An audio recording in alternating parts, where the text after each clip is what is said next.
खबर रीवा से है, जहां जनपद पंचायत रायपुर करछुलियान तहसील गुड़ के अंतर्गत दुआरी गांव में बरम बाबा प्रांगण में ग्रामीण समस्याओं को लेकर कांग्रेस पार्टी की संभागीय प्रवक्ता प्रतिभा सिंह ने आतिथ्य में आयोजित कार्यक्रम संपन्न हुआ। इस अवसर के दौरान मुख्य अतिथि के रूप में संभागीय प्रवक्ता डॉक्टर प्रतिभा सिंह मौजूद रही। समूचे कार्यक्रम की अध्यक्षता कांग्रेस पार्टी के सेक्टर अध्यक्ष ब्रिजभान पटेल सरपंच दुआरी रहे। विशिष्ट अतिथि के रूप में कांग्रेस पार्टी के ब्लॉक अध्यक्ष महेंद्र उपाध्याय, रूबी पटेल जनपद सदस्य रायपुर मौजूद रहे। कांग्रेस नेताओं द्वारा सरकार के कामकाजों और योजनाओं के बारे में चर्चा की गई। नेताओं ने कहा, सरकार के कई कार्य कागजों में कुछ और धरातल में कुछ और हैं। सरकार की अति महत्वाकांक्षी योजना लाडली बहना योजना शुरू से ही कर्मचारियों की हड़ताल का शिकार हो गई है और जमीनी स्तर पर आज के तकनीकी युग में बहुत ही गड़बड़ी है। KYC ही नहीं हो रही है, इस वजह से ज्यादातर महिलाएं परेशान हो रही हैं। इस पर कटाक्ष करते हुए मुख्य अतिथि ने कहा कि हमारी सरकार बनने पर महिलाओं को 1500 रुपए दिए जाएंगे। पार्टी के बारे में अच्छी या बुरी बातें करेंगे, उससे ज्यादा आपको जानने की जरूरत है कि असली में देश में क्या चल रहा है। देश की वर्तमान की परिस्थितियों से जुड़िए, उनको देखिए कि उसमें क्या गलत है और क्या सही है और आपको कितना बेवकूफ और कितना आपसे सच बोला जा रहा है। तो इसकी बहुत ज्यादा जरूरत है। वहीं जैसा कि हम जानते हैं कि हमारे वरिष्ठ राहुल गांधी जी को अभी निष्कासित कर दिया गया है। 2019 में उन्होंने जो भाषण दिया था, 2019 में जब वो भाषण दिया गया था, उनके खिलाफ एक गुजरात में एक इंसान ने जब अदालत में जाकर उन पे मुकदमा भी लगाया तो उसका फैसला तभी होना चाहिए था, लेकिन उसके बाद उस आदमी ने उसका स्टे भी लगा दिया। लेकिन अभी कुछ समय पहले ही जब संसद में उन्होंने अडानी के खिलाफ या अडानी के बारे में, अडानी और प्रधानमंत्री जी का जो चिट्ठा है, जो उनकी मैत्री की बातें करते हैं और कहते हैं कि हिंदूवादी राष्ट्र बनाना चाहते हैं। आप ये कैसे कह सकते हैं? हमारा देश विभिन्न भाषाओं और विभिन्न धर्मों और इतनी विभिन्नताओं से बना हुआ है। हिंदू राष्ट्र बनाने से या सिर्फ जय श्री राम बोल देने से अगर किसी को नौकरी मिल जाती है तो आज से सब जय श्री राम पूरा दिन गाएंगे। अगर ऐसा हो जाता है, अगर हमें नौकरी मिल जाए उससे, अगर हमारे घर में अनाज मिल जाए उससे, हम रोटी मिल जाए उससे, तो जय श्री राम बोलते रहिए आप दिन भर।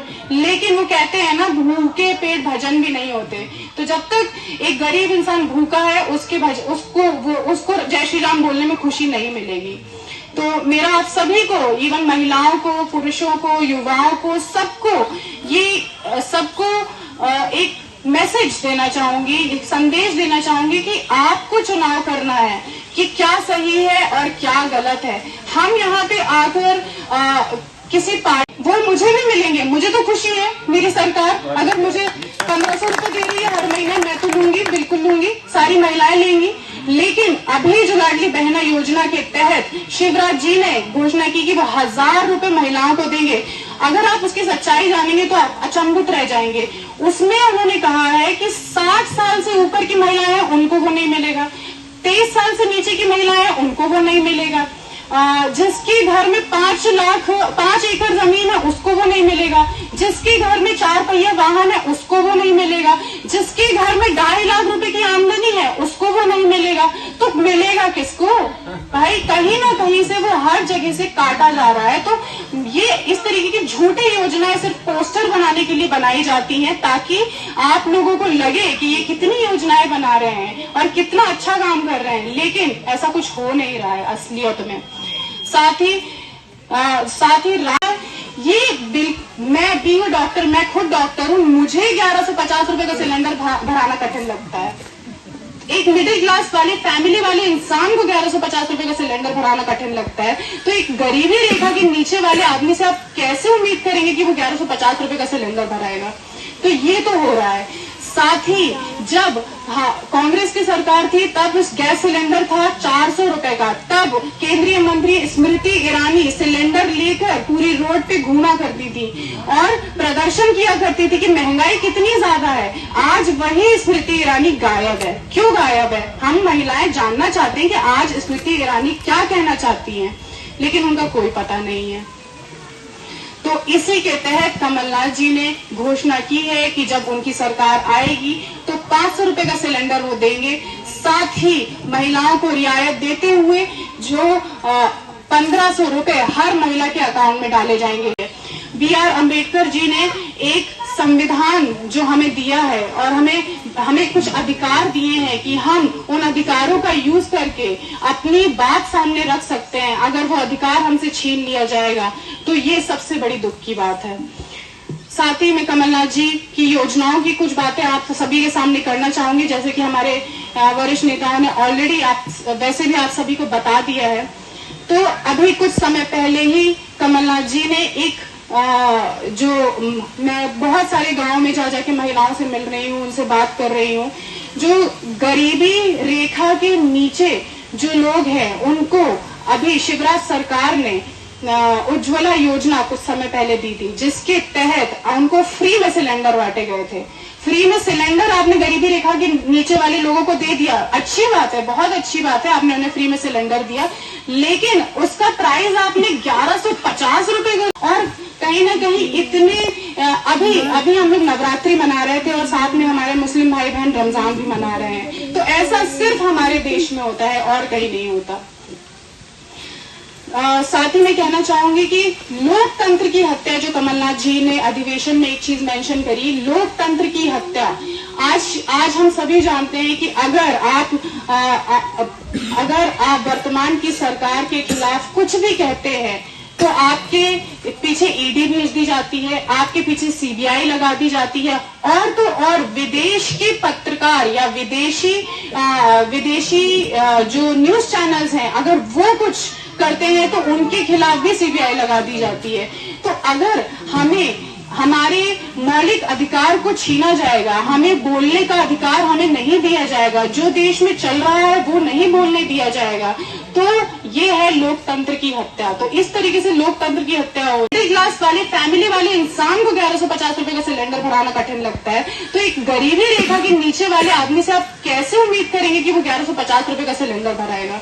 तो ये तो हो रहा है। साथ ही जब कांग्रेस की सरकार थी तब गैस सिलेंडर था 400 रुपए का, तब केंद्रीय मंत्री स्मृति ईरानी सिलेंडर लेकर पूरी रोड पे घूमा करती थी और प्रदर्शन किया करती थी कि महंगाई कितनी ज्यादा है।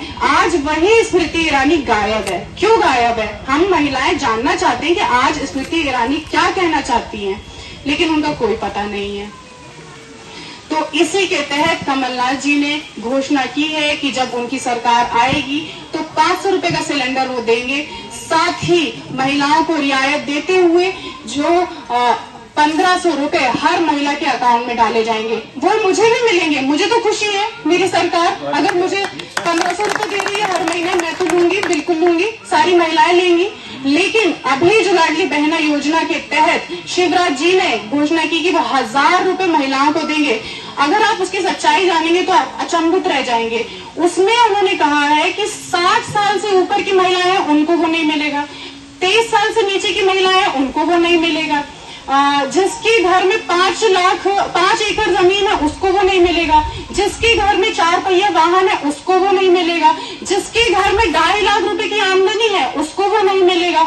तो मिलेगा किसको? कि प्रॉपर आर्मी की ट्रेनिंग हुई है, उन्हें गन्स चलानी आती हैं, उन्हें सारी चीजें करनी आती हैं जो एक आर्मी के जवान को आर्मी चाहिए। मान लीजिए अब उसके पास बाहर निकलने के बाद कोई नौकरी नहीं मिलती, वो क्या करेगा? उसे गन चलानी आती है, डेफिनेटली वो वायलेंस मतलब एक अहिंसा मतलब कहना चाहिए कि आतंकवादी बनेगा वही। तो इस तरीके की योजनाएं वो लेकर आ रहे हैं जो कि देश के हित में नहीं अहित में है। साथ ही मैं बात करना चाहूंगी बेरोजगारी के साथ साथ मैं ये भी बताना चाहूंगी कि जैसे कि हमारे ग्रेजुएट्स भाई बहन बेरोजगार हैं, 12वीं पास लोग बेरोजगार हैं, 9वीं 10वीं 8वीं पास बेरोजगार हैं। और अगर हमारे प्रधानमंत्री जी की बात की जाए, आज विपक्ष के एक नेता ने कुछ दिनों पहले पूछा कि हमारे प्रधानमंत्री जी की क्या डिग्री है या उनकी क्या एजुकेशन है।